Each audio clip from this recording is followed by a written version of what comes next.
elections in peace. In addition to members of the territorial administration, Alassane Ouattara invited political parties to work towards consolidating peace in Côte d'Ivoire. Peace is our most precious asset and will remain at the heart of all our actions. In this regard, I would like to commend the commitment of political parties and invite them towards consolidating the peaceful climate we currently observe in our country. It should be noted that the opposition, several of whose leaders are so far ineligible, is calling for inclusive elections. President Alassane Ouattara has once again assured that the presidential election next October will be transparent and democratic. The spokesperson for the territorial administration actors assured that the prefectural body will play its part with loyalty and dedication for the success of the presidential election in less than 10 months. That was Albin Ade's report and voiced by Eche Atiso. Well, staying with Côte d'Ivoire in the department of Lakota, a locality located in the southwest of the country where toxic products were dumped into a section of the river located between the villages of Tagoberi and Kokolilié, causing the death of many species of fish. This was contained in a press release from the sub-prefect of Niambaz area, Marius Behira. In the statement, he asked people to avoid consuming river water and products from the river. More details of Albin Ade's report and voiced by Nadide Titi.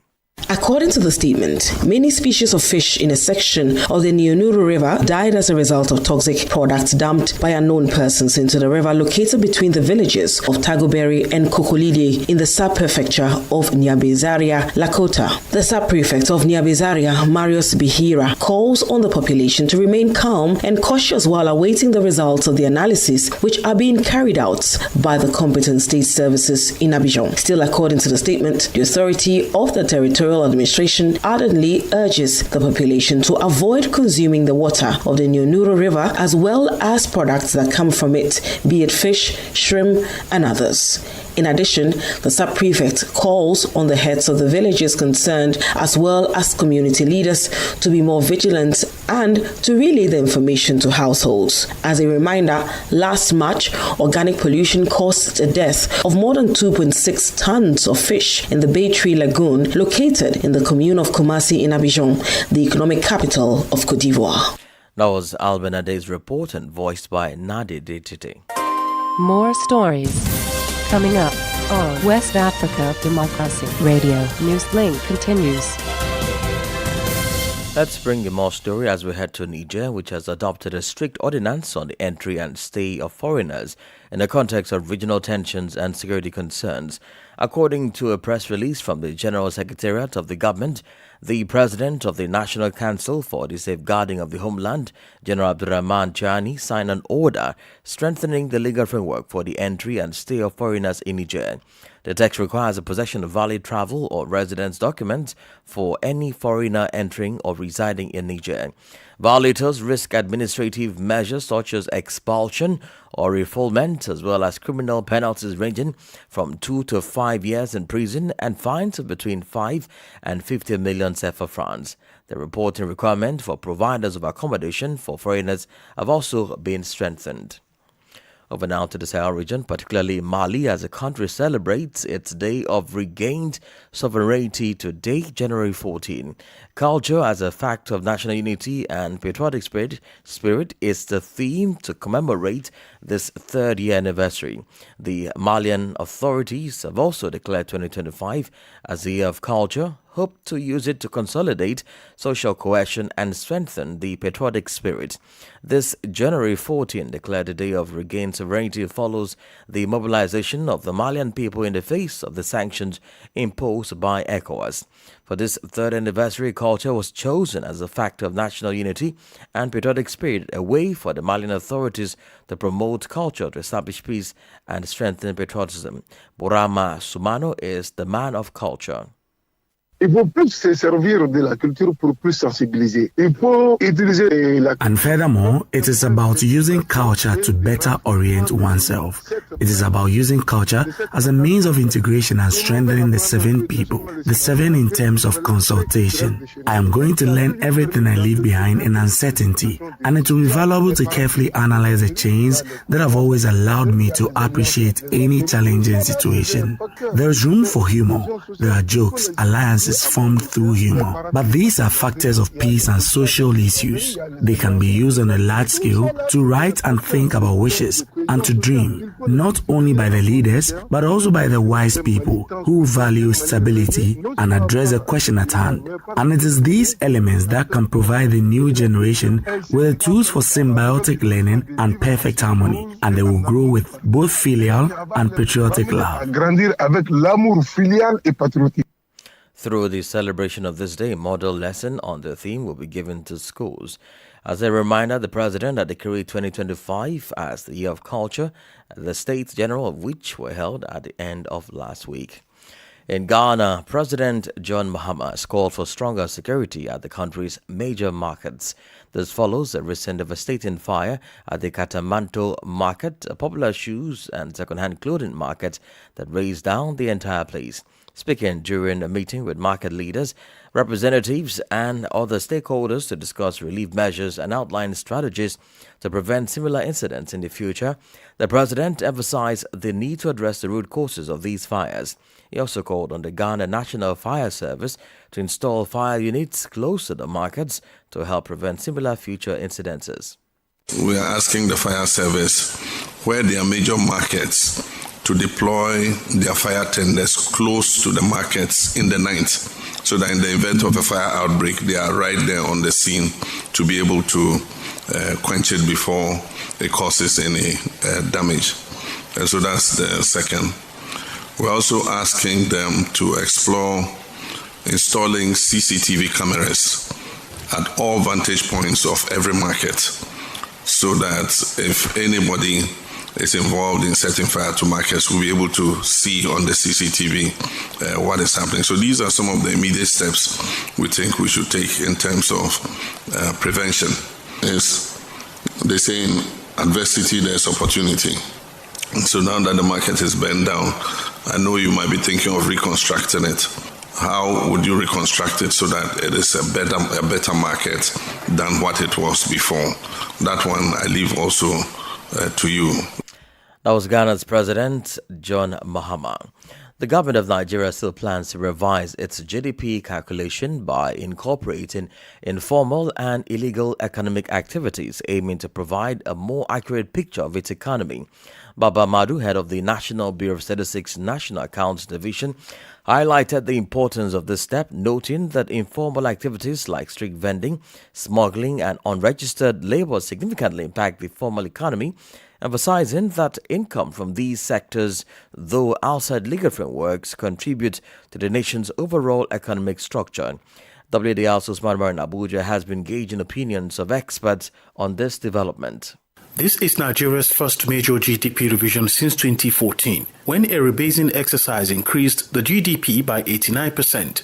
While the new approach will capture hidden activities, concerns remain about addressing structural issues in the informal sector. Economist Mukhtar Suleiman praised the move, stating that including the informal sector will enhance data accuracy and improve economic planning. GDP rebasing is good for the economy because, again, it looks at how much the economy has been able to grow in terms of new entry into your economy. The economy is not supposed to be static, it's supposed to be innovative. So when you look at the 2014, we did that, a lot of things have happened. Normally, GDP rebasing takes every 5 years because of a lot of economic evolution at that point. At the time we did the GDP rebasing, we only have Ministry of Communication, but now we have Ministry of Communication and Digital Economy. Similarly, an investment banker, Adebayo Onadiro, acknowledged the benefit of higher GDP but warned of potential reputational risks. He expressed fear of politicization of the process. For a lot of people, the big question mark was what exactly is the Nigerian Bureau of Statistics doing? Are figures being politicized or not? I believe as an institution, it should be pretty much independent.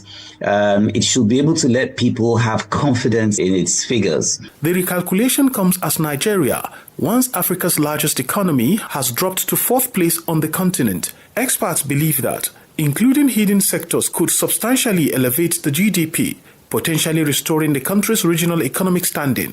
This aligns with global practices which recognize the informal sector's contribution to national economies. Nigeria's informal economy, encompassing everything from small-scale trading to illicit oil refining, provides income for millions and often offers more stability than the formal sector. The government hopes that by reflecting these contributions, policymakers can develop better strategies to address challenges like poverty and unemployment. Additionally, showcasing a larger, more comprehensive GDP could attract international investors. For Newslink on West Africa Democracy Radio, Usman Omar reporting from Abuja. You're listening to Newslink on West Africa Democracy Radio 94.9 FM Dakar and via partner stations across the sub-region. Here is a reminder of our top stories. Ivorian President Ouattara calls for peaceful elections in October 2025. Nigeria to revise GDP to include informal and illegal activities. Press Union of Liberia condemns harassment of journalists by national police. That's on the other half of the news. And health authorities in Sierra Leone declare emergency after second Mpox case in 4 days. We do have the press review, a guest interview, and sports news. Please stay with us. West Africa Democracy Radio. It's you speaking. Don't forget, we are streaming live on wadr.org, YouTube, and Facebook. In Liberia, the House of Representatives has resumed sessions amidst political power struggles as the Majority Bloc Speaker Richard Nagbekun has called on colleagues to double up their effort in rebuilding the lost trust created as a result of the impasse at the House of Representatives. We will bring you more details in this report in our 6 o'clock bulletin. In the meantime, the Press Union of Liberia has condemned in strict terms the maltreatment and unjust interrogation of 2 journalists of the Daily Observer newspaper by the Liberia National Police LNP. The press body, in a statement on Tuesday by its president Julius Kanuba, said it is particularly disturbed by the conduct of Deputy Police Commissioner for Crime Service Simeon Frank and his team of investigators who have subjected journalists Bai Bess and David Yates to harassment, intimidation, and wrongful detention related to their reporting. The PUL emphasizes that the characterization of journalists based on their reporting constitutes an infringement on the rights to free expression, contrary to the Constitution of Liberia, the Camara A Act of Press Freedom, and the Table Mountain Declaration. Well, here is the president of the Liberia Press Union, Julius Kanuba. The police has not complained to us that Daily Observer or the journalists ethically transgress. They are only investigating. So we have to speak on this matter publicly so that we make our international partners in the government of Liberia to know that what the police is doing is in fact a violation of the different principles, the different norms that Liberia has signed onto. For example, the Table Mountains in the Declaration, the Camara Act of Press Freedom, and the very constitution of Liberia that guarantees freedom of the press and freedom of expression. I mean, the right to express yourself is guaranteed under the Constitution. If a media institution ethically transgresses, that media institution can be brought to book through the PUL. We have the different mechanisms to hold our own accountable. But if the police continues to hold these journalists as people of interest and suspects, it demands us to speak on the matter. We do have more on that interview in our guest interview segment. In neighboring Sierra Leone, health authorities have declared a state of emergency on Monday after the country reported its second case of Mpox in less than 4 days. Augustin Colley brings us details in this report. The health ministry said neither case had known recent contact with infected animals or other sick individuals. Only the first case involved recent travel limited to the airport town of Longi in the Northern Port Local District between December 26 and January 6. Both patients are receiving treatment at a hospital in the capital Freetown. Mpox, also known as monkeypox, was first identified by scientists in 1958 when outbreaks of a pox-like disease in monkeys occurred. Until recently, most human cases were seen in people in Central and West Africa who had close contact with infected animals. In 2022, the virus was confirmed to spread via sex for the first time and triggered outbreaks in more than 70 countries across the world that had not previously reported Mpox. The Congo has borne the brunt of the epidemic, with a vast majority of the roughly 43,000 suspected cases and 1,000 deaths in Africa last year. Sierra Leone was previously the epicenter of the 2014 Ebola outbreak, the deadliest in history. The outbreak, primarily concentrated in West Africa, affected Sierra Leone the most, with nearly 4,000 deaths out of the more than 11,000 recorded globally. The country also lost 7% of its healthcare workforce to the outbreak. Augustin Gulli filed that report. This is the newspaper review. Stay abreast and find out what the top stories are in your country. This is the newspaper review. The newspaper review. Well, here is Grace Joshua in Monrovia for the newspaper review. For today's edition of the press review, papers we are following are the Front Page African newspaper, the New Dawn newspaper, the Inquirer newspaper, and the Daily Observer newspaper. Dental Council Justice trouble over student death.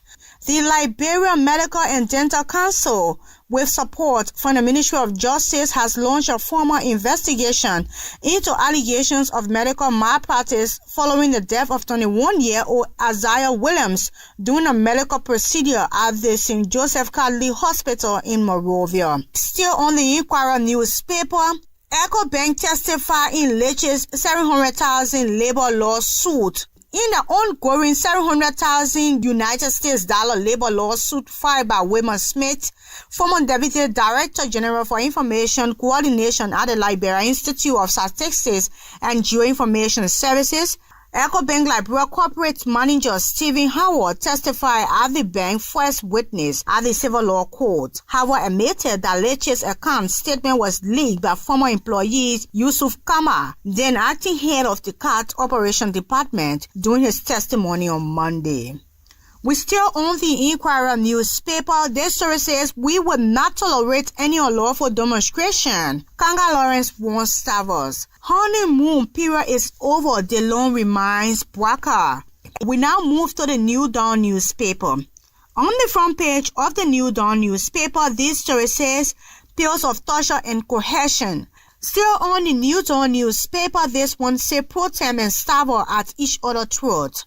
We now move to the Daily Observer newspaper. Capitol building fire suspect appear in court.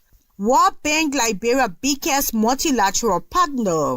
Still on the Daily Observer newspaper, this one says PUL detests harassment of Daily Observer journalists. Risky and costly. Government declare collapse Sesto River Bridge beyond repair as economic shocked ripple across Southeast. That is how we come to our end of today's edition of the press review. Many thanks, Grace Joshua in Monrovia with the newspaper review. Politics, analysis on major news, social matters, and all. This is A Guest. In this segment of the news, we take you back to Liberia as the press union has condemned in strong terms the maltreatment and unjust interrogation of two journalists of the Daily Observer newspaper by the Liberia National Police. The PUL emphasizes that the characterization of journalists based on their reporting constitutes an infringement on the right to free expression. Contrary to the Constitution of Liberia, the Camara Act of Press Freedom, and the Table Mountain Declaration. Well, Julius Kanoba is the president of the Press Union of Liberia. The invitation was done in a very cooperative way, in the sense that the Daily Observer was only informed to come and assist the police in its investigation into the mysterious death. But the investigation on the first day turned into a tactic of intimidation, harassment, and molestation of the very journalists who are gone to assist the police. And then in the last few days, the Daily Observer was again invited to appear before the police. they appeared, and on the first day, they signed a form that named the reporter as, or designated the reporter as a person of interest in the mysterious death of this hotel manager.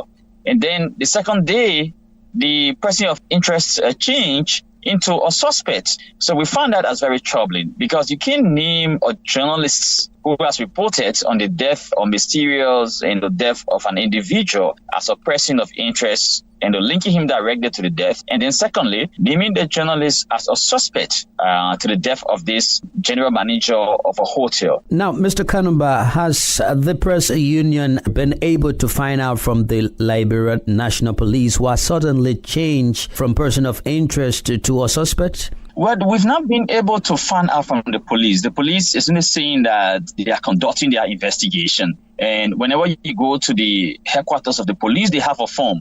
So on the form, I mean, that's the title of the form, and a suspect. Mm-hmm. So if you sign a form that names you as a suspect, it becomes concerning. The first form said a person of interest form. You gave your particulars, your details, and then explain the story that you wrote. The second form says a suspect. So they are not providing any information. So if you don't want to comply, they will tell you that you're not in compliance with what they want. So they cannot release you to go home, or they cannot release you to go back to work. And they've been able to disturb the reporter and the managing director of the Daily Observer and to hold them in restraint, meaning that they are not moving. And in fact, the police printed some sort of a document they wanted the Daily Observer journalists to sign as the story that was published, and the Daily Observer refused to do that. How long will the press union continue to stand by these journalists amid the ongoing investigation by the police? We will continue to stand by the journalists until this matter is brought to a logical conclusion. It is the role of the PUL to advocate for the protection of free speech and freedom of expression in the media in Liberia. The PUL also works to strengthen journalists' rights, to defend and protect the rights of journalists. So as long as their rights are being violated, we will continue to stand by them. If there are issues bordering on the content of the story, ethically, if the police feels that they ethically transgress, that's another thing. Because the press union will not stand by any institution, by any journalist that violates the ethical code of journalism. That was Julius Kainoba, the president of the Press Union of Liberia. There is sport news with Sankle Janko.